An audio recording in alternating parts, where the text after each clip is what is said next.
સાંભળો, હું રેડી થઈ જાઉં ને પછી આપણે નીકળીએ. અને મેં મમ્મીને કહી જ દીધું છે તો મમ્મી આપણી સાથે જ આવશે, જો તૈયાર જ બેઠા છે. હાલો આપણે જવું છે ને, મેં તો બેગ પેક કરી લીધી છે. અરે મમ્મી, તમે અહીંયા શું કરો છો?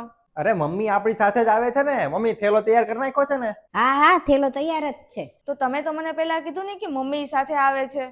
તે પૂછ્યું નહીં અને મેં કીધું નહીં. મમ્મી હું તૈયાર થઈને આવું હો.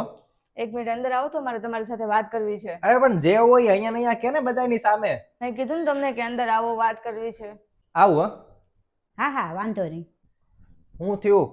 તમારા મમ્મી એવું ઈચ્છતા જ નથી કે આપણે કઈ ફરવા જઈએ?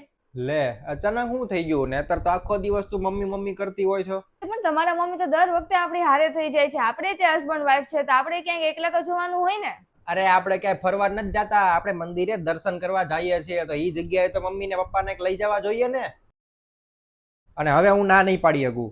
ઈ મારે કાંઈ નથી જોવાનું, તમે ના પાડી દો. તારું મગજ તો ઠેકાણે છે ને. હવે કેવી રીતના ના પાડું? હવે તો એમને કપડાય પેક કરી લીધા છે.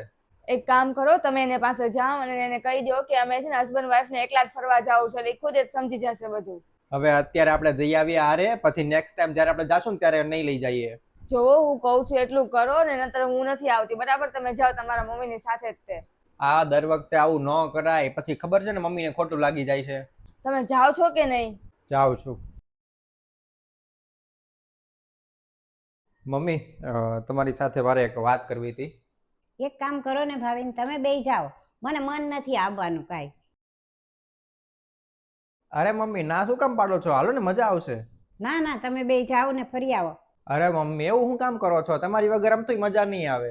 અરે પણ મમ્મી ના તો પાડે છે, તમને ખબર નથી પડતી? કાંઈ વાંધો નહીં, બીજું તો શું. હવે મમ્મી તમારી લીધે થઈને બીજી 2 ટિકિટ એટલે ટોટલ 3 ટિકિટ આપણે કેન્સલ કરવી પડશે. તમે નથી આવતા તો પછી મનીષાના મમ્મી પપ્પાની ટિકિટ કેન્સલ કરી દઉં ને. શું કીધું? મારા મમ્મી પપ્પા?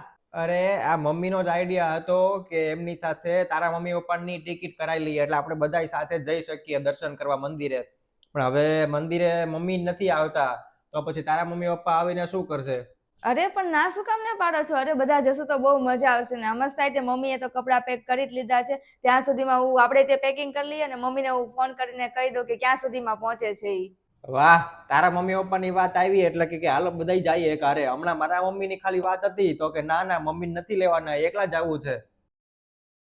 મારા મમ્મીને જો પોતાના ન માનતી હોય ને તો પછી હું તારા મમ્મી પપ્પાને મારા મમ્મી પપ્પા નહીં માનું. આજ પછી ક્યારે તારા મમ્મી પપ્પાને આપણે હારે નહીં લઈ જઈએ. અરે મમ્મી મને માફ કરી દો, હવે આવું ક્યારેય નહીં કરું. મનીષા, હું તને મારી દીકરીની જેમ જ માનું છું, તો તુંય તે તારા મમ્મી પપ્પાની જેમ મારામાં ફેર ન સમજ. જો મનીષા, તું મારા મમ્મીને માન સન્માન આપીશ ને તો જ હું તારા મમ્મી પપ્પાને માન સન્માન આપીશ. ના ના, હવેથી આવું કોઈ દિવસ નહીં થાય ને. હવે હંમેશા આપણે બધા સાથે જ રહેશું ને સાથે જ બધે જશું. સારું, હવે જા બેગ પેક કરીને આવું. ચાલો, જાવું છે ને મમ્મી?